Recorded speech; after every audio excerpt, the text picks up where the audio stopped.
Hello, my loves. This is Johanna Burkhardt. I am a multidimensional channel, teacher, healer, and author. And I am obsessed with all things metaphysical, esoteric, galactic, and of course, the healing journey. And I'm here to share my stories, my wisdom, and my teachings about being human in the illusion that we call reality. Welcome to Cosmic Blonde. Hello, my loves. Today, we have one of the most requested guests that I've had on my show, a good friend of mine and today's co-host, Kristine Freelund, the mystical mindset coach. Thanks for joining me today, my love. Of course. Thank you so much for having me again. I always love being here. I know. We always have good banter and dialogue, and people always I get the most comments on our episodes, no matter what I swear we could probably just talk about nothing. And people are like, I loved that episode. It was so good. I love that. But I think we're going to start with, and we don't have a strict agenda. We don't really know what we're going to talk about today. So we're just going to let things flow. But we're going to start with the shit show of energy that we have all been in for, I'm going to say, for me, it started at the beginning of September is when the shit show returned. But we've had a lot of huge things happening energetically, astrologically. The shift that we are in from one frequency to another on the planet is happening. I just feel like this is the final couple of months of some really big culmination points, or I hate to say final tests because I hate that word, but I swear that's exactly what it feels. It's like, okay, this is your last chance, Johanna. Are you going to get it right this time, or are you going to go around the same loop? And I think, shit, I think I might have gone around the same loop again. You and me both. So good But company. I know, but it's just, oh God. And so as we record this, it is the crazy ass full moon in Aries that it's conjunct Chiron, the wounded healer, and Mars and Pluto. And I'm a Scorpio rising, so Mars and Pluto are my freaking rulers. Oh, But yeah. And so anyway, it's been a freaking ride. it really has. It really has. For me, I feel like it started that last week of July, and it's literally just been like, hold on ever since. Yeah. Right? And let go, and just let everything kind of be pulled away um, to make space for greater. I don't know where the greater is. At the moment. And it does. It feels like, and I don't want to curse it, right? But it feels like this has to be the final boss level because this is so intense, right? And you and I have both been through such intense times in our lives, but Mhm. something about this is so heavy and thick. It reminds me of when you think of the dinosaurs getting stuck in tar pits and you just not moving anywhere. And you're just like, well, I guess I got to kind of accept it at this point. Yeah, that is a really good visual to give for And just now the I got energy. comments overhead. Speaking of that, I was so bummed because the first night I heard about it, I missed it because I was on the phone with a stupid boy, and I was like, "Oh my God, I missed the comment." And then the next day, I was like, someone's like, "Oh, it's for a whole week or something." I'm like, "What?" I Mhm. still have not damn seen the comment. I don't know what is going on with me. I want to see the comment though. You could probably still get out tonight with the full hunter's moon. It's going to be a little harder to see because that Hmm. moon is so close to Earth and so bright that Yeah, it's just super kind of moon. it's illuminating everything, which is actually a really great analogy, but fuck that, we're not going there right now. Um, all right. The comet is visible, and what you want to do is go outside and you really want to find due west, right? And as soon as you find due west, to the south, you're going to find Venus, which is just that really, really bright planet, looks like a star. And usually it's just slightly over from due west. And right now it's probably going to be 3 to 4 fists off the horizon up. And it's not visible with the naked eye. You need binoculars or your iPhone will take pictures of it, but you Oh, really you want to can't be out see it with the there. naked eye? No, well, I can't. And Oh. I got pretty good vision. So Well, I'm shit out of luck then. But yeah, any phone you should be able to kind of see it. Put it on All the right. night setting or on Yeah. 3 to 5 second exposure, and you'll see it appear. Yeah. That's what I would suggest if you really want to go see it. I might try tonight, even though I probably won't see it because of the moon. But I love, so they call super moons crisis moons. I mean, for good damn reason. But Yeah. they're my favorite because it's like 3 days, 4 days of full moon. And I don't know. There's something I mean, I'm a Cancer sun. I'm all water anyway. I'm a moon child. I mean, the moon, remember when I was a kid, I used to sit in the back seat of the car and like look up at the moon. And I swear to God, I was like, that's my home. I know it's just like a satellite, but it's a metaphor for like, I don't belong here. This isn't my home. But I mean, the moon energy so affects me, but I love full moons. I love it. I remember when I had a pool, I used to go float in the pool, especially in the summertime at night when the full moon was out and just stare at the sky. That shit is the best.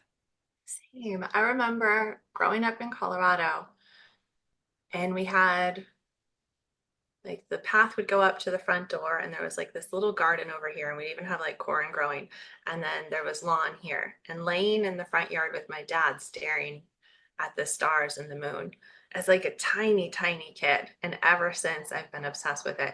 My mom was part of this book club, so she had all these books and she had one on astrology, which growing up in a strict Christian home was forbidden.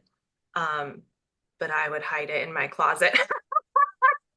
start start looking at the constellations and everything because I thought it was so amazing Yeah, how it could all be charted out. Yeah. that's awesome. I love that you hid it in the closet. So wait, really quick. I wish I was, even though I just talked about the astrology book, what are the big three? Like I know I'm a Gemini and I believe that's Sun in Gemini. My moon is in Taurus. What's the third one? Rising. Rising. So your sun sign is your state of being. So like I'm a Cancer sun, so I'm very motherly in a feminine way. I can also be motherly in a controlling way, hello. But I'm very nurturing. I'm very my love language is acts of service. Like I love to take care of people, right? It doesn't matter if you're my friend, if you're my partner, like man, you just hit the jackpot because I love to take care of people, in all the best ways. And then your moon sign is your subconscious. It's so I'm a Pisces, end of zodiac, right? Very deep, very galactic, very cosmic, very esoteric, very much me, especially if you get me stoned. Oh, good Lord. Be talking for you to hours about random shit. We'll go down some rabbit holes. It's been a while since that's happened, but it's always a good time every now and then. And Come then on over. yeah, your rising sign is your personality, your mask, the way that people perceive you one on one. So one on one, I'm a Scorpio rising, so I'm super intense when you get like people love to be in my energy, especially when I like the people who follow me and clients, they want to be in my energy because they experience it so much more intently in person. But in the dating world, you meet someone in person, they're like, oh shit, like this is way more than I can handle. And I didn't even do anything. I just walked in the room. It's just one of those things. So um, and I can be, there's a lot that goes with the Scorpio energy, but yeah, that's the big three. And then, so all my big three are all water signs. And then my Venus is even, which is your love and money is also, my Venus is Cancer. So my Venus is even water. Okay, I had to look mine up. I'm just a giant pool, So giant I'm ocean. Sun in Gemini, Rising in Gemini, Venus in Gemini. Good Lord, that's a lot of Gemini. And then Moon is in Taurus and Chiron is in Taurus. So that's why I'm a stubborn asshole, just like many of the men I date. You know what's weird is I generally don't get along with Geminis, but I love the shit out of you. You. So weird. That's why you can't base anybody based off of their sign, you know? No. I mean, I do. I mean, don't get me wrong. I have my moments where like I'll be dating a guy, be like, what's your sign? I'll be like, oh fuck, we're screwed. But then I'm like, oh, okay, never mind. It's all right. So I try not to do that anymore. But I'm best with earth signs. I mean, look how much water I have in my chart. Someone needs to absorb me. Right? Maybe I need to start trying to date fire. Like naturally, before I even knew all this, or maybe I knew it on a subconscious level, even in junior high, even in high school, I swear I only enjoyed guys born in August, right? So So Leos. typically Virgo, I think. Oh, well, Leo's in Wait, August too. So I'm trying to is figure he? out if yeah. Yeah. But Virgo's Virgo, the earth sign, right? Virgo, they do, yeah, there's I think it goes Leo, Virgo. I don't know either. Yes, it does. Because it goes Leo, Virgo, Libra, Scorpio. So, and I only know that because my son is a Virgo. Yeah, so Leo's the beginning of August and then it goes into Virgo season. Okay. Yeah. And I found just earth, I mean, maybe it is. And even the last guy I dated would just be like, you're just like a hot air balloon. You're just, and you go up and you need someone to pull you down. Yeah. And I can feel, this sounds so crazy, but I can feel when an earth dominant person touches me because there's just this calming, soothing Hell energy yes. that comes through, right? Yeah. I'm just like, hold my feet. I Hmm. know that's really weird. If I'm dating someone, I don't just walk out in public and I'm like, here you go. You mean Like you're not at a restaurant putting your feet up on them, like hold my feet?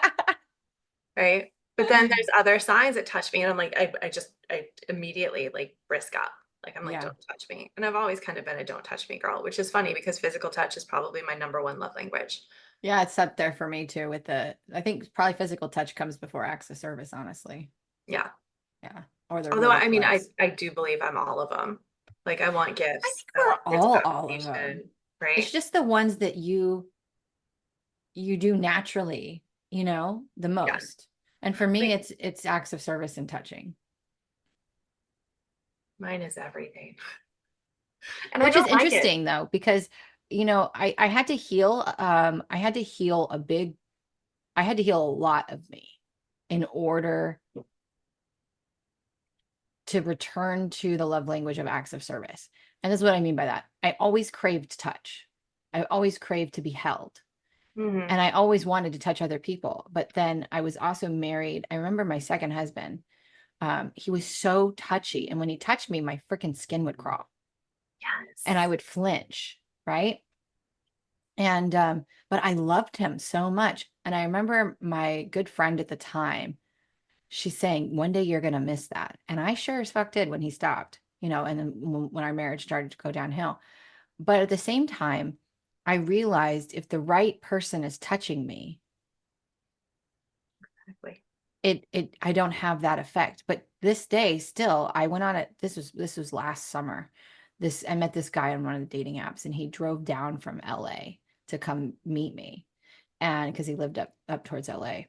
And so this man drove like 3 hours in god awful traffic to go take me on a date. And we went to Coronado Island, and San Diego, so you I know it. love Coronado Island. And so we walked around Coronado Island. We went to Hotel Del. We went to all those things. And I remember we were standing on the beach, and he came up behind me and touched me, and my whole body went ugh, and I had the ick. And he knew it too, dude. He knew it because at the whole rest of the day, he's like, "Are you okay? Are you okay?" And I was like, just have to be honest. This isn't gonna work. Right. Here like he drove me. Like I mean, I could always Uber. I lived downtown at the time, but I was like, he drove me, and he was totally respectful. He's like, okay, and still bought me a drink of like a bottle of water, drove me back to the house, and then turned around and drove his ass all the way back to LA the same day. I felt really bad, but at the same time, I'm huge with, especially when we're dating today with, most of it being online, you have to meet in person because it can be everything. I've met these men and we have phone calls for hours and hours. We text, everything is so good. And then we sit down at a table and I'm like, no. Sit down to conversation. Yeah. And It's it's not necessarily their looks or anything. It's just you vibe. sit down in their energy and you're like, no. Yeah.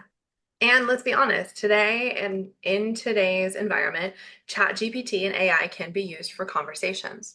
Oh, I So, guarantee you the men that I'm talking to are not doing that. I'm not going to give them that kind of credit. my old boss, he's openly said this. I believe he's even said it on his podcast, so I don't feel like I'm throwing him under the bus. Um, he admittedly has written his wife love letters using Chat GPT. So he was like putting out poetry every morning. And at first I'm like, that's really kind of fucked up. Like but at the same time, he put the effort in. He at least was like, you know what I really want to do? I want to shower her with poems every day. Like, Yeah. how sweet is that? But yeah, that's why conversations and everything, like I need the actions to match the words.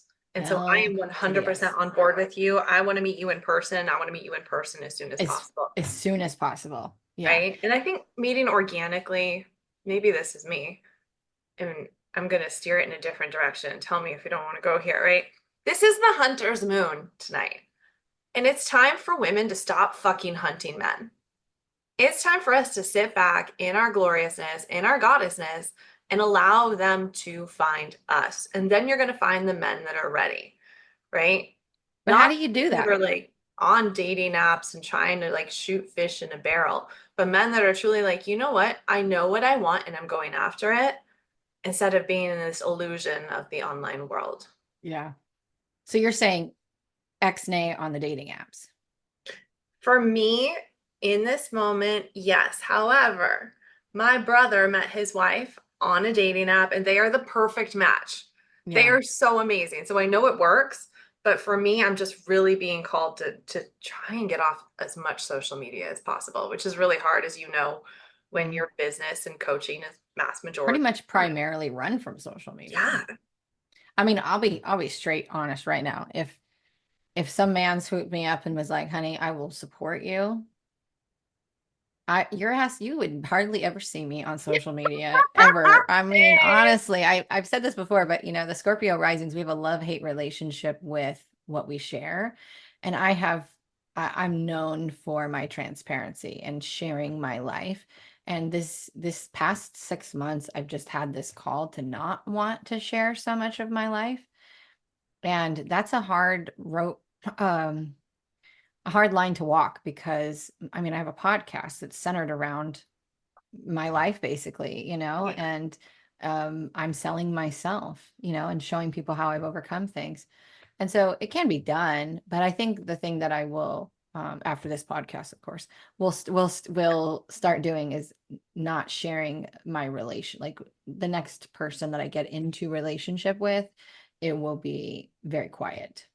Now if something goes wrong, sure, I'll talk about it, but you know what I mean? And we're not together anymore. But in the past, I've talked about it while in relation, and I don't know that it just doesn't feel aligned to do that anymore.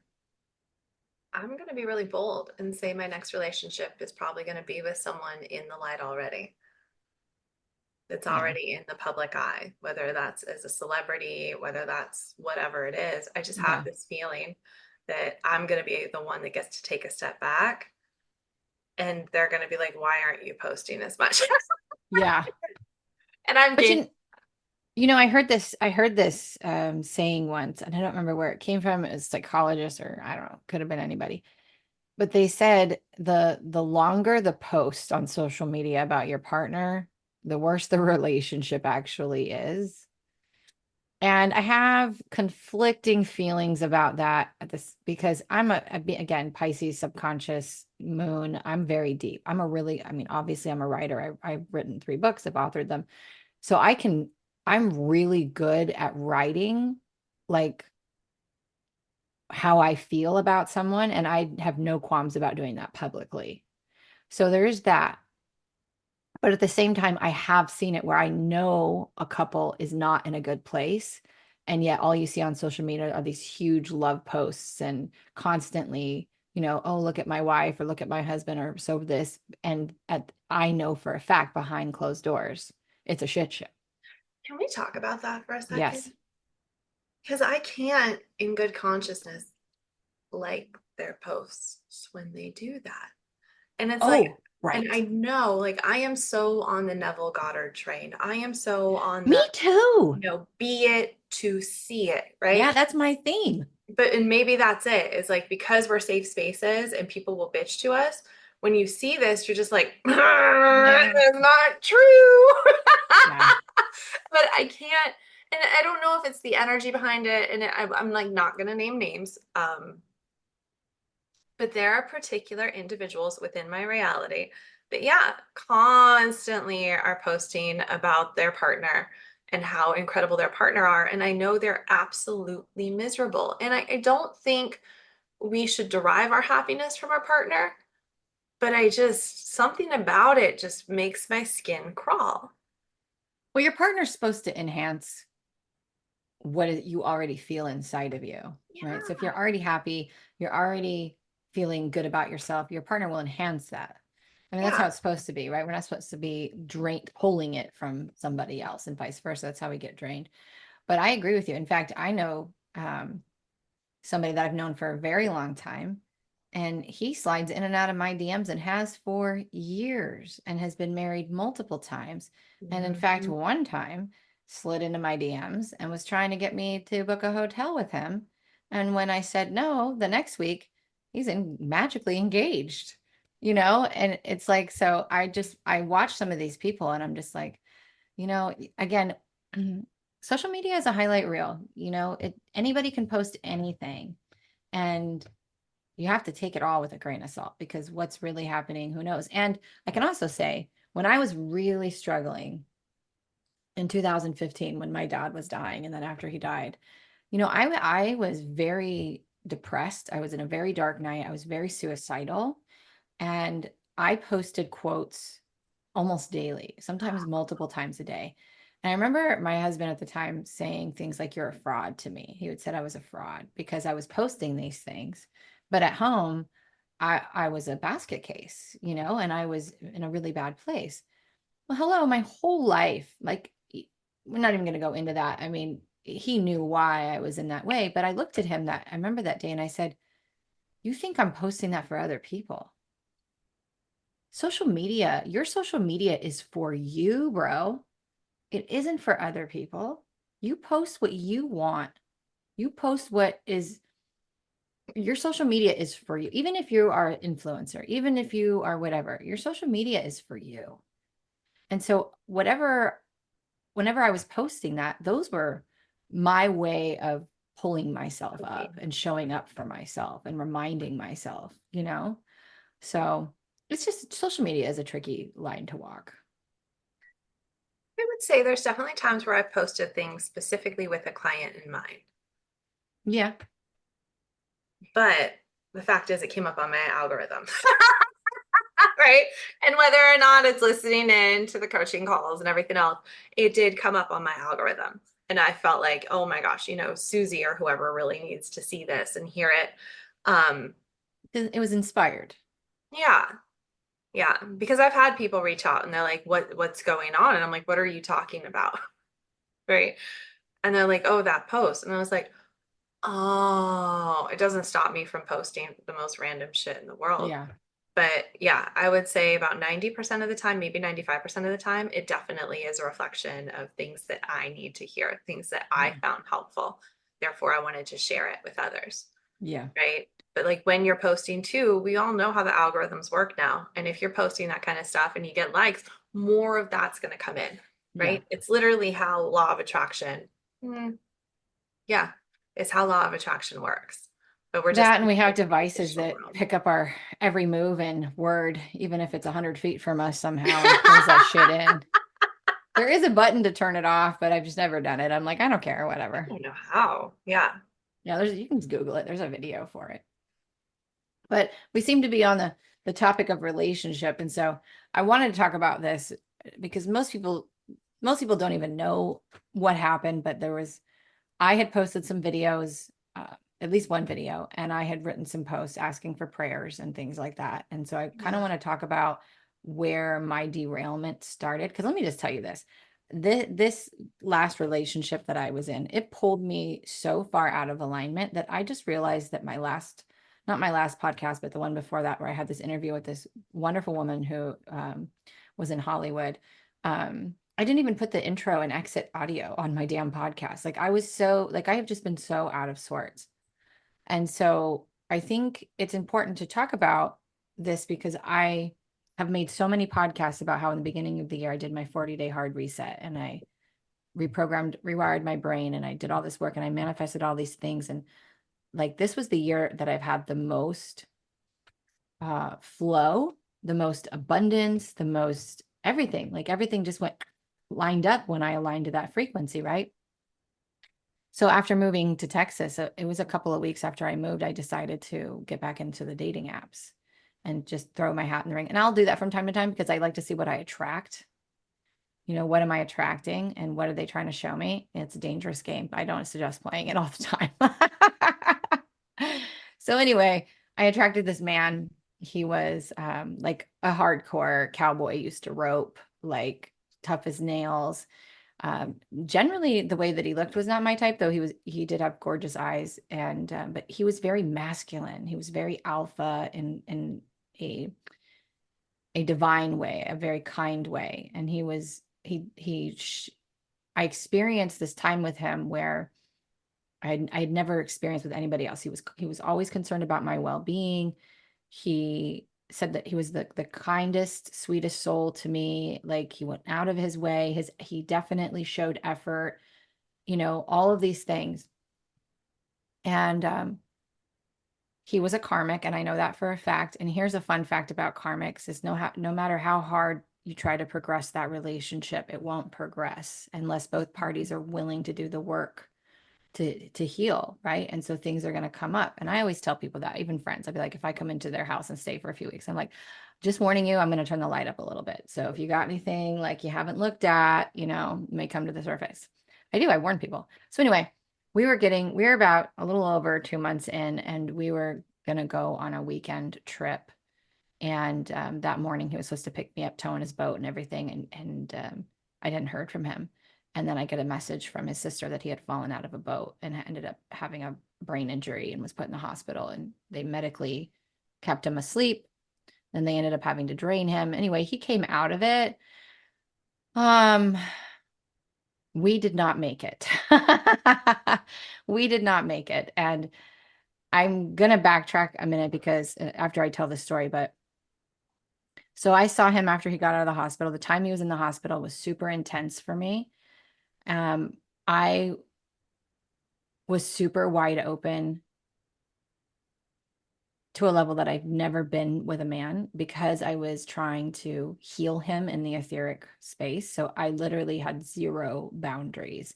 I was just enveloping this man in my energy and in love. And that made me very vulnerable. And I think it's ironic because the podcast that's running before this one that's live right now, I literally was listening to it, and it said, I want to go into a relationship wide open. And I had just met this man, and he was the one I was talking about. And then I'm like, you got to be kidding me. Like, that is just the craziest thing to come around and hear that back. So anyway, I was in a very vulnerable state, very emotional state. This lasted about a week, and then he got out and I went and saw him, and we spent the night together. And I remember the next day I was driving to North Carolina, and everything was fine between us. When I came back from North Carolina, we were going to go spend a week together.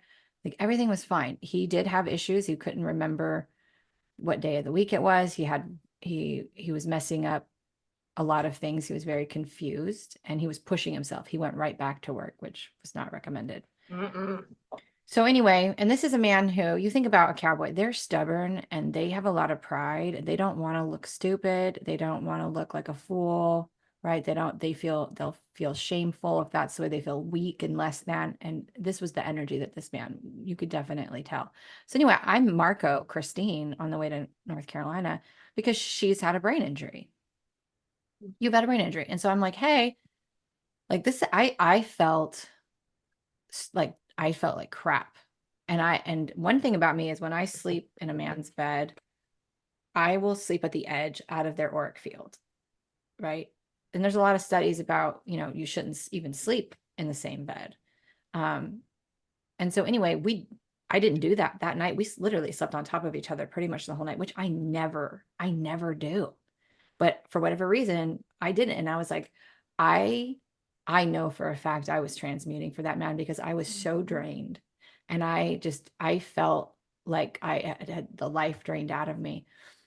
And so there was that. And her and I talked about that.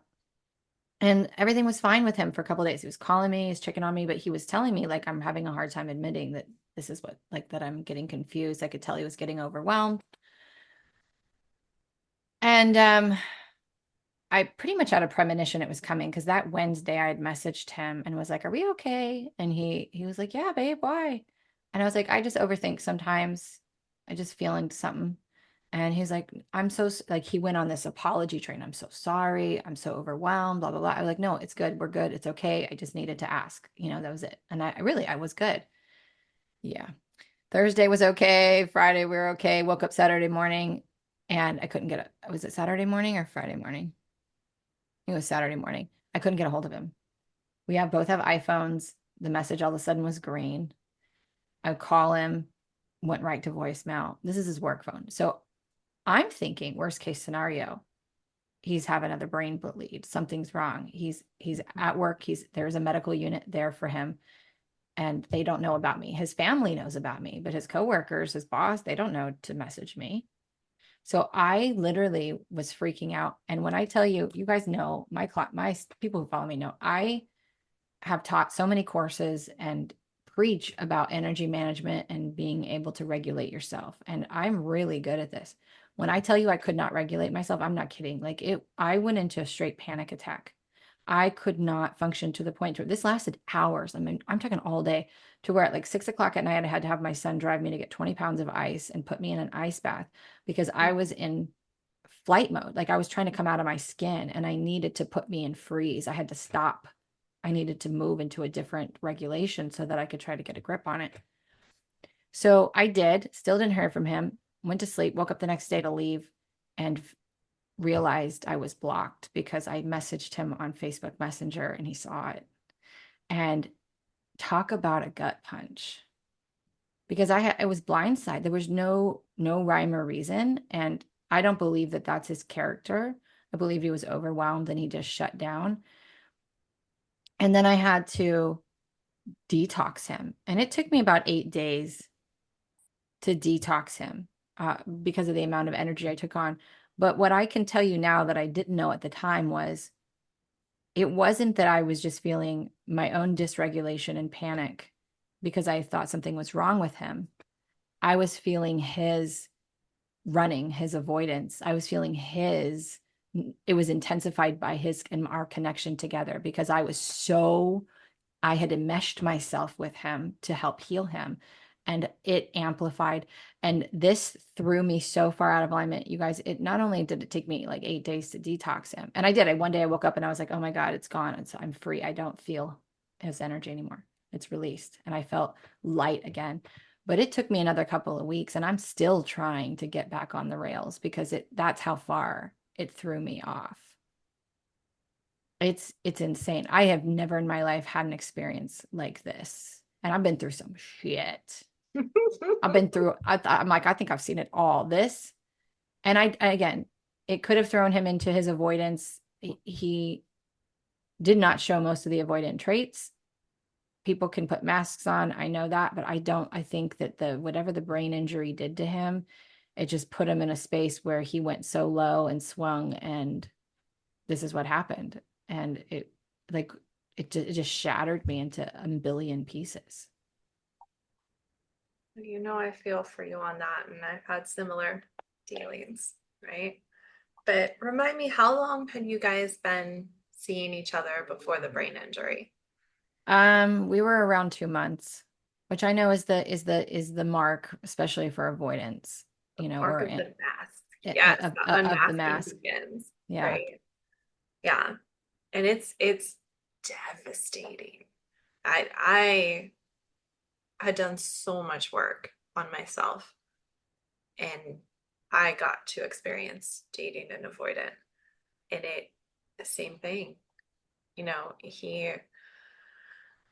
was like maybe a month in, and I was in Kansas City on a business trip to invest in a mentor's program who has ripped me off and hasn't paid me back. That's another story for another time. And he called and he was like, I miss you. What if we changed your ticket? I was like, what? He's like, I want you to meet my family. I want to fly you to Texas and meet my family.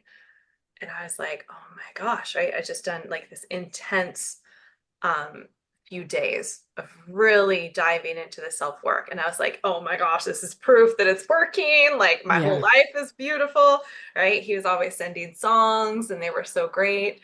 Um, and so flew to Texas, met mama, stayed in our house. Everything was really good.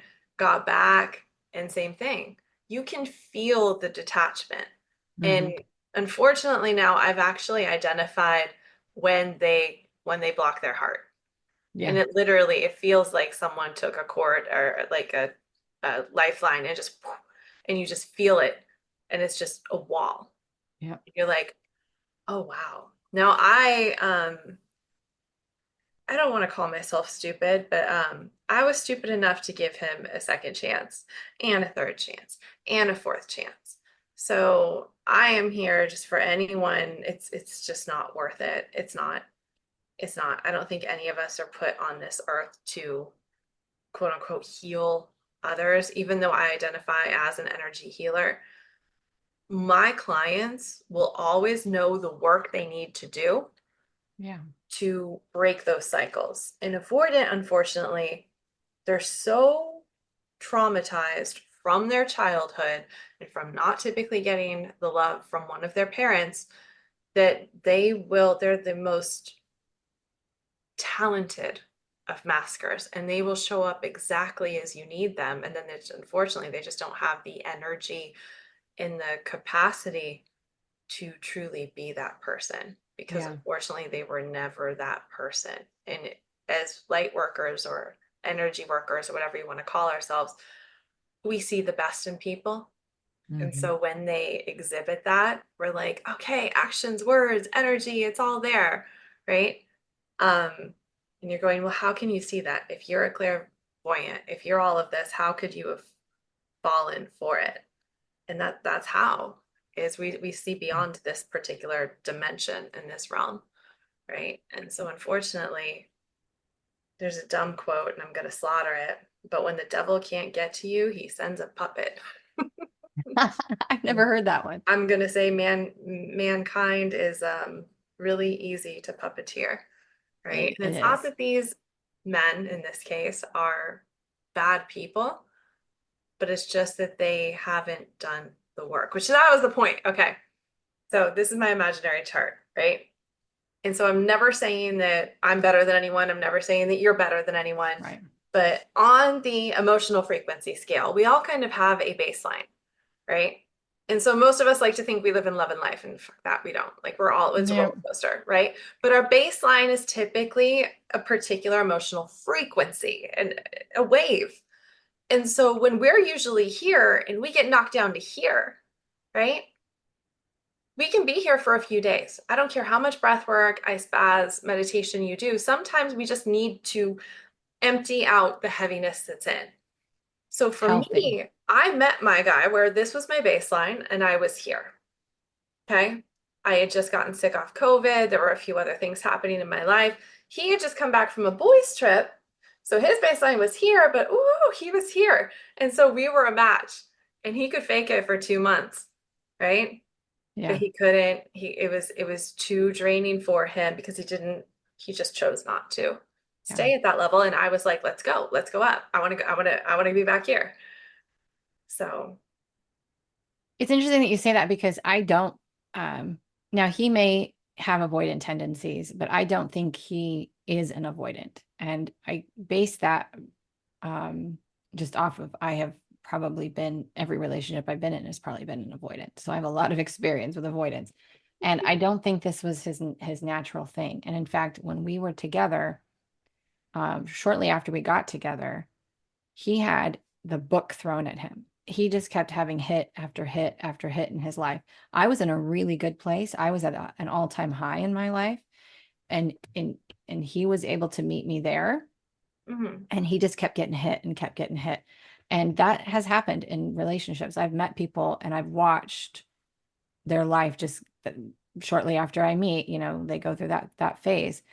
And I was watching him and he handled all of those hits like a champ. Because he had you. Like he did he get affected by it? Was he sad or upset? Yes, but he was able to process it. He talked about it, like things that any other avoidant I've ever been with never did, you know? And it wasn't until after this, and I think here's my theory. You're in a hospital for almost a week, so we'll say 5 days instead of 7, where you're being pumped full of morphine to keep you asleep. We all know that those drugs have a very low frequency, right? And he's in a hospital. So he's laying down in a hospital, or when you lay down, your auric field gets very open, it changes. You're being pumped full of these drugs. His mom is sitting next to him, ridiculously emotional, super grieving, super in fear. So he's absorbing that because mom's right on top of him. And all of those things. Then he gets out and he's starting to detox all of those things. And at the same time, trying to go back to work and push himself to be who he thought who he's always been. So I think he got plunged into a really low frequency because of that. And there's no way nobody can hold my frequency or your frequency for that matter in that low of a state. So I'm going to say this, and I don't know if I would take him back, but he's going to come back. As he starts to heal and he starts to normalize again, he is going to come back. Because I don't think that's his natural way. I don't know if I would go back to him, but that was a hard one for me. But I'm glad you brought the scale up, because I think that that's exactly what happens. I think people feed off of your energy when they meet you in person, and they mirror it back to you, and they're like, oh, this feels so good. And then, like I always say, you can manifest a person, you can manifest money, you can manifest a car, a house, but if you can't maintain the frequency of that manifestation inside of your being, if that is not your if that doesn't become a frequency that you can sustain all the time, you will lose it. This is why we get one-hit wonders, people who win the lottery and go bankrupt, all of those things, because they can't hold that frequency. Yeah. Marissa Peer talks about that a lot. Yeah. Right? And that's why you have to be the change. That's why, like Neville Goddard, I've been talking about that's been my theme from the beginning, is you have to be the change. You have to embody that frequency, and then the thing happens naturally, right? It just does. But I think this is the theme of all of this energy that's happening, right? Mm-hmm. This is a time there's so much quote unquote awakening happening, but on top of that, the false light, the coaches, the healers that Mm-hmm. You're watching them all fall. fuck yeah. And so I think we're all in it. We're all going through things. Yeah. For those that are listening, this isn't my room. I am in a friend's spare bedroom. I'm sleeping on an air mattress because I'm putting my all into my business. And it is a challenging time, right? But And you are being called to step into the light, and you've kind of, not to call you out or anything, but you have kind of had one foot in, one foot out for a very long time. absolutely. And so the universe was like, I'm just going to shove you in, and you're going to have to figure it out because you waited too long, Yeah. I'm guilty of that too. So Yeah. I know. And it's a matter of are you walking the walk, or are you just Yep. talking the talk? Can you maintain that frequency even when the third dimension, even when reality around you looks like it's crumbling, when Yeah. the US looks like it's falling apart, right? Dude, the Are you US is going straight to on allow fire. fear? The I'm US is a sorry, I don't mean dumpster to laugh fire at right it. now. Oh my gosh. And I'll tell you, I get sucked in on TikTok, especially right now. Um, what's happening in the Appalachians, and just the contradictory information, and the body counts, and people being starved to death, and now it's snowing, and Oh, I easily get sucked in. But it's that piece where, and this sounds so irresponsible, and people might come at me for this one, I'm not there. And unless I'm there, unless I'm contributing, unless I'm donating money, the most responsible thing I can actually do is to find joy every day, is to live life to the fullest every day, is to elevate the my frequency. emotional frequency Yep. as high as possible. Because when we do that, even though it looks like we're not doing anything, that allows others to actually rise up. And it's not a Yes. conscious thing. It's not that I'm on social media, like, look at me going to this party, anything like that. That can be part of it, right? but it's this internal piece because we are all connected and we are all one. And so that's what I'm consciously choosing to embody, specifically focusing on for the next 7 days. Don't scratch that couch. No. And she's But going to embody it as well. That was cute. I'm sorry. I don't know if you can see her on her little couch. You want to I say see. hi? She's all sprawled out. She's so cute. She looks like that's totally Gucci style right there. She's like a queen. This is my domain It's here. like, here I am. I'm just glorious. But that is so true. And I've said the same thing. I've seen other light leaders say the same thing. It's like the only thing we can ever do, aside from actually being boots on the ground, right, is to raise our frequency and to hold that area in light, in love. And I have to taper how much content I take in, because being so energetically sensitive, and impact, like I'm a highly sensitive, my heart just devastates. I saw this post of this lineman who found a man stuck in the mud who was still Yep. alive. Do you see that post? I know it. I I've cried shared like it a with so freaking many baby. people. I already know. They tried to Scratchy. dig him out and he said no. And they said, why? And he said, because my family's gone. They said, no, we're still finding people. And that man said, no, they're buried underneath me and they quit scratching my leg 3 days ago. Yeah. And I don't blame him for not wanting to live. I don't. That the Pete, forget about losing your home and losing, I mean, whatever. This event, this is catastrophic. The PTSD, the CPTSD that people are going to have from this is going to be insane. It's insane. And what our country is doing is not okay. What our government is doing is not okay. But at the same time, and I don't care who has anything to say about this, I'm going to say it. It needed to happen. Everything does not happen by accident. Everything, even if the government was involved, even if there was weather manipulation, even though that area is pegged for lithium mining and there was already stuff, like there's so much evidence to support that there was government involvement. At the same time, it was all by design, because the world needed to see who the government favors, and it isn't us. Mm-hmm. It isn't us. It's their money laundering schemes. And people, this is about people waking up and becoming aware of the truth that has been in front of them this whole entire time. But they believed the mask that was being portrayed. And my guides have said about a year ago, maybe even more than that, there is no more veil. Everybody still has a personal veil. We have personal veils, but there is no more veil. The truth cannot be hidden anymore. They have to put it in plain sight. And you're just either naive to it, or in denial of it, which is fine. A lot of people are, but they can't. So again, false prophets, celebrities, politicians, anyone really who is trying to be something other than what they are not. They're trying to manipulate. They have done horrible things. It's all going to come to the light. And we're watching it and have been watching it. And next year is only going to be even more intense of this year with who falls. And I'm here for it. I'm here for it. Because I know a handful of coaches who are full of shit. Mm-hmm. One in which we both know of. They portray something that is not them. And it's not meaning they're a bad person. Mm-hmm. They probably have shame, they probably have whatever, and that's something they have to work through. But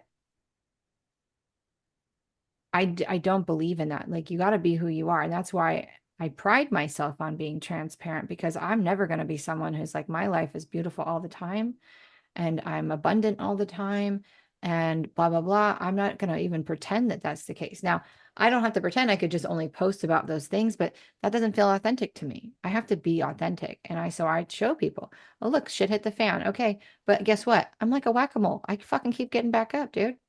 I just keep getting back up. Sometimes I need to be pulled up. Sometimes I'm crawling up, Sometimes I'm crying as I stand up and screaming, but I stand back up. And I share the world with the world, like, hey, this is what I just went through. And this is what I learned from it. And that's what we need more of in the world, is transparency and authenticity. And another thing that I hear all the time, especially when I channeled my last course, the recalibration experience. I don't know why I said the other one. Recalibration experience. They said that authenticity is the highest frequency. Let's talk about that for a Yeah, second. let's do. I also kind of want to put my tinfoil hat on, but I'm not going to. Damn. Authenticity, I think, my perspective and what I've been shown is that the formal definition of authenticity as we know it in the United States is not actually what this frequency is. Oh, no. This frequency is more along the lines of, and it's not stoicism, but I'm going to compare it to stoicism. It is loving the light and dark within yourself and the outside world. And just like you said, seeing that everything is happening as it needs to for the good of all. Yeah.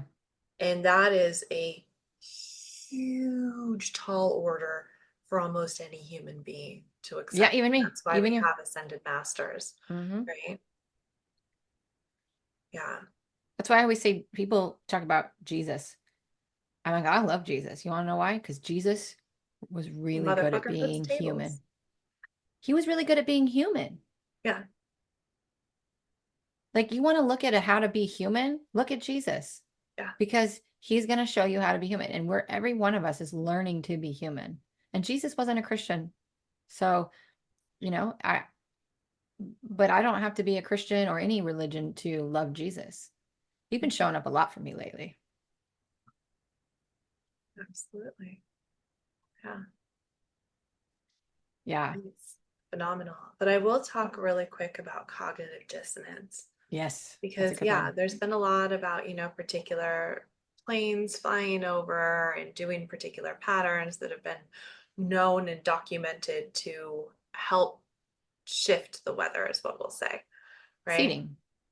And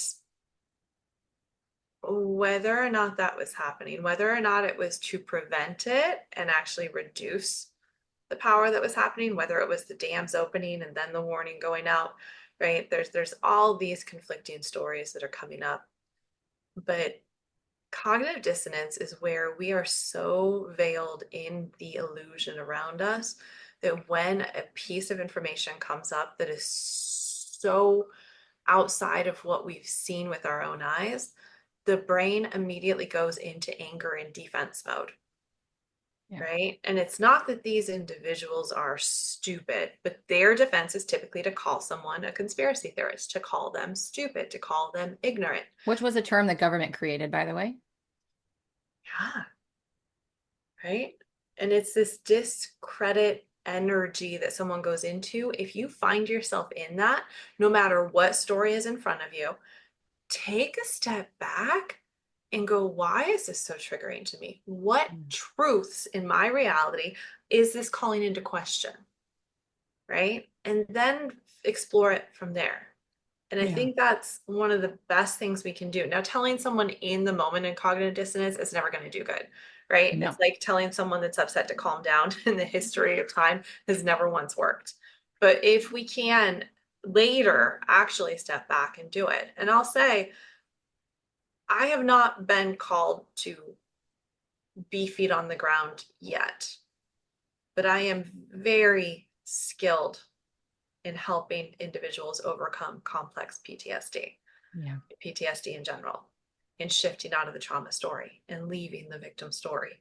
And I do believe I will be helping in one way or another, but not yet. I already feel the pull to be boots on the ground, but I feel, for me, my contribution, I'm a really good space holder.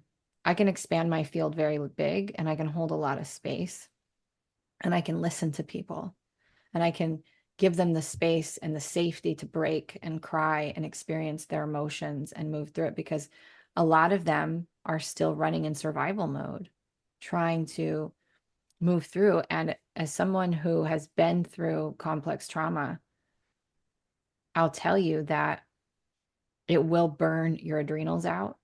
It will fuck up your thyroid. It will destroy your gut. Like, it messes you up. And so you need the space to be able to offload that emotion and allow for that release and to feel it and all of that. And so I think it's going to be important for people like us to show up for them. And the compassion, the understanding, and the financial support to help these individuals to not just be relocated to another fucking state and thrown in a job, right? No, No they need one to can have jump ship. they need that. There's so much money being given to them. Forget the 750 in the government. That's a joke. But I've seen, like them or hate them, this is not what this is about, but I've seen Trump helped raise like a ridiculous amount of money. There's other celebrities that are throwing concerts that are raising a ridiculous amount of money. I want to see every dime of that money that's been raised go to rebuilding those communities without those people paying a dime. That's what that money should be used for. It should be split up to rebuild all of those communities. And with the number of money that's been donated thus far that I've seen, it should be plenty to do so. You'd think so. But depending on the conspiracy theorist hat you have on, right? We have Edgar Casey's map of the United States predictions, right? Famous Of where the second. water changes are going to be, that one? The New Madrid line. Yeah, And then I've we seen also that. start looking at It goes right up to that area. it does. And then Yeah. also look at the correlation between destruction and solar eclipses Yeah. and where the solar eclipse went, right? And Mhm. it's literally crisscross right there. So I agree that if they choose to stay there, that's beautiful. But I think most of us, when we've experienced such intense trauma, the We want last to run thing we away want to from it. do is stick around. So what Yeah. if that money was truly helping them?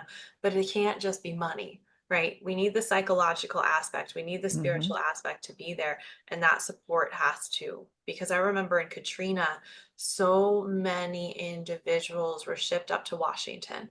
And I say shipped up like cattle. Okay. This was not their choice. I did not know that. They came up, and I remember working with them, and I remember the darkness that they carried with them. And I'm not saying they were evil people. I'm saying the shit that they saw and lived through. Yeah.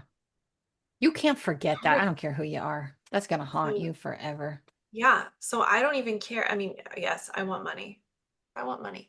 But what I care about is really the well-being of these individuals. Mhm. Now, where did we just go? I just went from dating, and we're not here to heal anyone, to like, right? It's one thing, like, I want there to be resources for these individuals, and some are going to refuse them, and they have every right to refuse it, Yeah. right? But for those that truly do need to seek that safe space to be heard and to be believed, and to talk through this and to find healing and to let go of this past, like, I want there to be ample resources. And I Yeah. don't think that's going to happen for months, Yeah. honestly, because this is And a that's not us healing them. It's us sitting in the dark with them. When you sit in the dark, I've been writing my next book, and it was a passage that I wrote. I'm being reminded of when you sit in the dark, eventually you stop looking for the light and you sit down and you just sit in the darkness. And in doing that, your light starts to turn on internally, right? But when you are in that level of darkness and you're surrounded by that much darkness, sometimes you need someone to come sit in the dark with you and be your fucking temporary light. And that's what we're doing when we do those kinds of things. We're like, hey, I'm not going to do anything other than sit here. I'm going to turn the light on for you so you can see all the pieces that you got to look at, so you can face it. And it does. You have to be ready to do it, especially for what they've gone through. But these are Appalachian people. I don't think a lot of them are going to want to move away from that area. Those are mountain people, a lot of them. Their attachment to that land goes back far longer in generations than we can ever conceive. And so I think a lot of them will stay and rebuild. And I hope that they're given the resources to do so. I agree. Just like Hawaii, right? We could make 5 podcasts about the shit shows going on all over this planet. But I am interested, coming back to the map, because that map has it going up. I should pull it up. Or it looks like it goes like right at the panhandle of Florida almost by Alabama or Mississippi or one of those straight up to almost to Ohio. Mhm. And there West is a Coast. lot of the coastline of California gone. There's a lot of the coastline of the East Coast gone. All of California is gone, I right? didn't see all of California. I saw a good chunk of California Yeah. gone. Remember But the they've been saying song? that for years, and I'm from San Diego, so trust me, we've been hearing that shit for years. Yeah. The Edgar Casey map has all of California, Nevada gone. Pretty much. Do you remember that song, Oceanfront Property in Arizona? Yeah, I love Yeah, that song. literally Fountain Hills, Phoenix, all of George that, that is Strait, now the the coast. king. So it's crazy. And it is. Well, And and the San Andreas fault line runs right there too. absolutely. Yeah. Yeah. So it's like Washington, um, the kind of coastal part of Washington, right?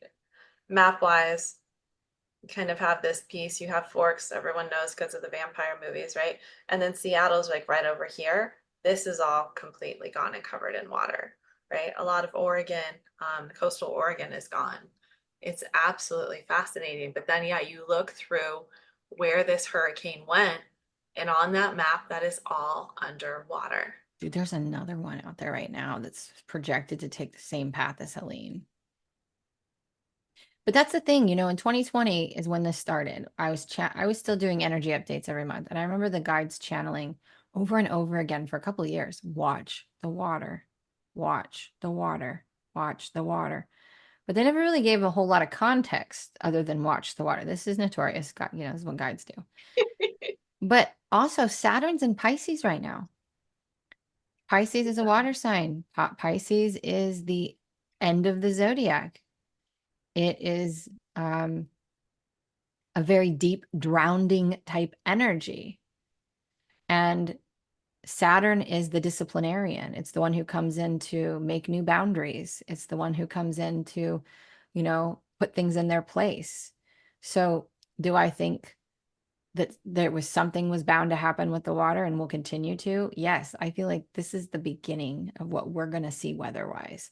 And we've been seeing volcanoes, right? We've been seeing more earthquakes. We've been seeing those things. Do you know? Oh my God, I have to talk about this. The government recently came out. I got to say a couple of things. One, the government recently came out and said that they have been in talks with people from other worlds in Antarctica. Two, there's fucking flowers blooming, dude, in Antarctica. How does that happen? Three, the president came out and said, like, basically shunning and saying it's not true. We're not manipulating the weather. Excuse me, sir. The fact that you just said that tells me you are.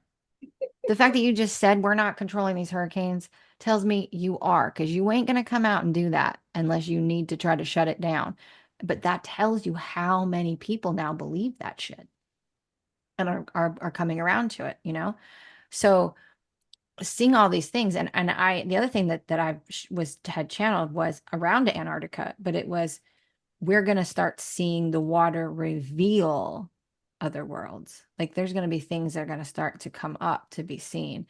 And that's going to start happening over the next year or two, too. There's been a lot of belief that that's part of what COVID was and why we were all forced to be inside, Oh, yeah. right? Was that's really when it all started. That's when they needed us off the coastline, off the beaches, off everything because of what's happened. I think almost anyone that lives on the coastline of the Pacific Ocean, at least here in the United States, we've all seen UFO activity in the water, coming up out of the water, Well, ships. yeah, there's whole civilizations Right. in the water, though. Yeah, and it's common. I mean, you can logic it away and oh, whatever. But yeah, I think we've gotten to a point now where 2025 is going to be the year of not just disclosure, but full on contact, where many don't have to Yeah. mask as much as they have in the past and can stop pretending to be something that they aren't because they've been among us forever, Forever. right? This And I isn't always say new. there's just another frequency. You're just not on that station. Oh, but And you can turn to it and they are everywhere. yeah, I've been waiting. Like I've been as a child. I'm like, come to my door, knock. I'm ready. Let's go. Beam me up, Scotty. You know, I'm part alien. Let's do this. I'm not afraid. So I've been waiting for this day. But yeah, same thing. Guides Channel a long time ago. I think around 2020 is when that started actually too, that we will be a kind of like a Men in Black society. Now they're not going to look as wild as how Men in Black portrays. It's a little exaggerated.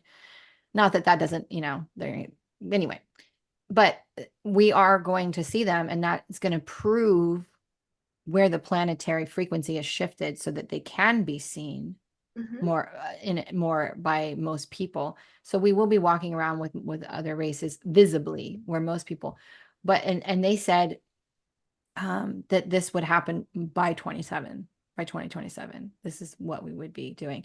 And I've also heard Bashar actually said this. Someone sent it to me, that Kamala will be one of the first ones to have first contact Incorrect. publicly.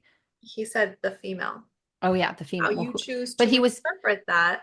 How you choose to interpret that. but he was talking about the candidates, he was talking about the people who were running for And office. one of those candidates is married to a woman that is very galactically connected.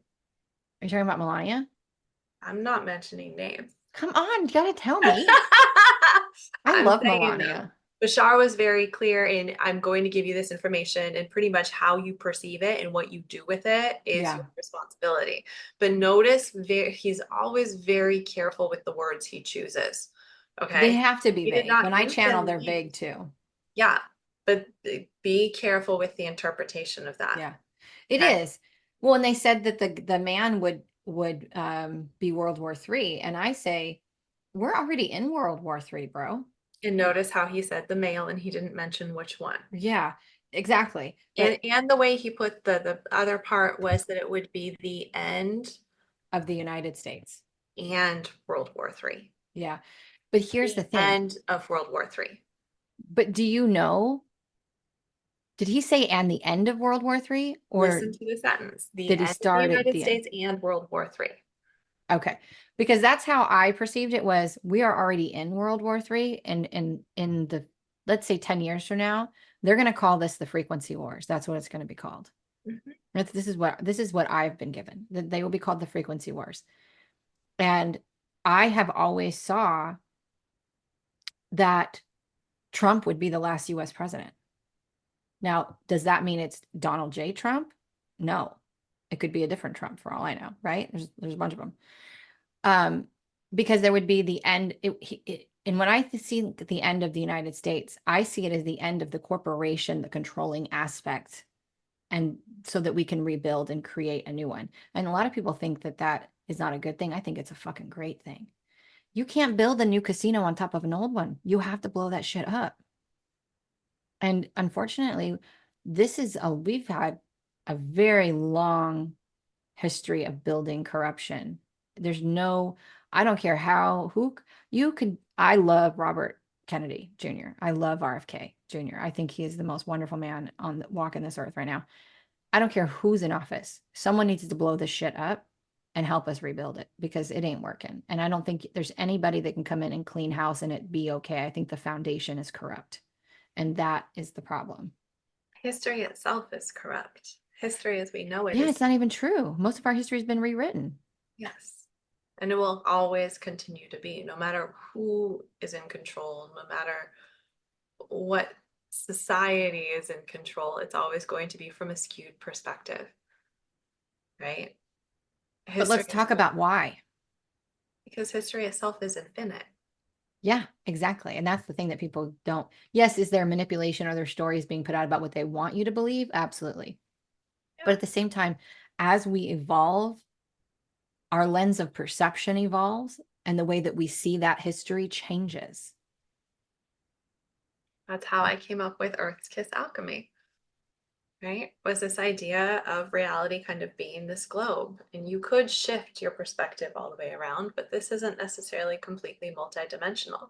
Yeah. We can go this way or this way. We can go absolutely any way. And when we look in, there's so many different pieces that are going to be different as we view it, because this idea of a black and white society, of a right and wrong, there's so much more to it. And I think that's why authors like George R. Martin, right? Creator of A Song of Ice and Fire, otherwise known as Game of Thrones.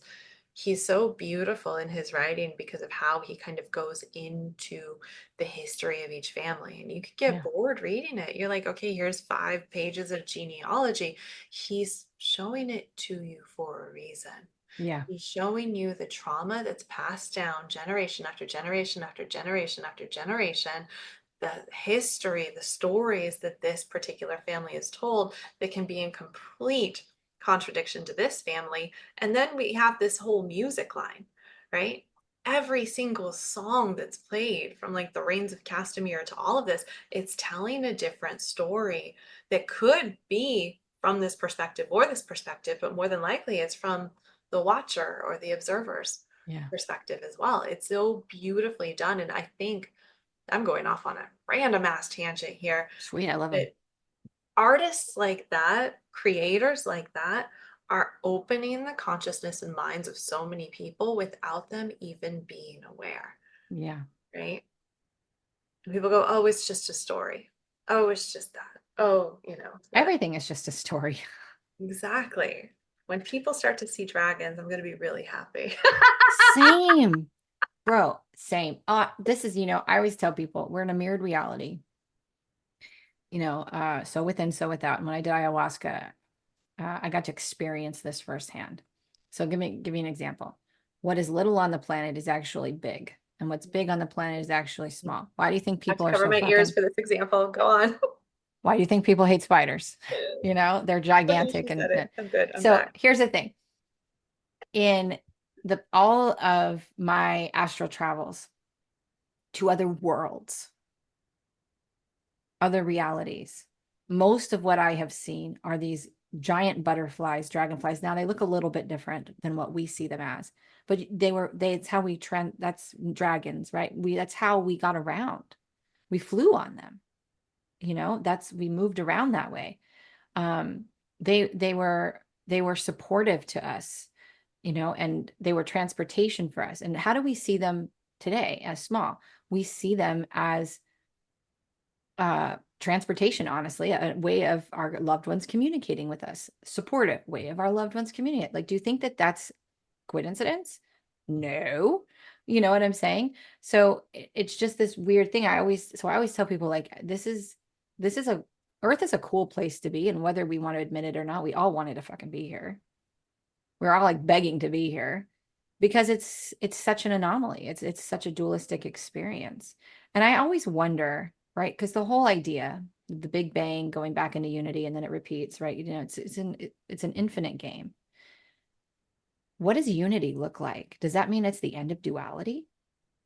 Thank you for joining us, my loves. This is a 3-part series, so please come back and join us next week as this conversation continues. Hey, thanks for listening.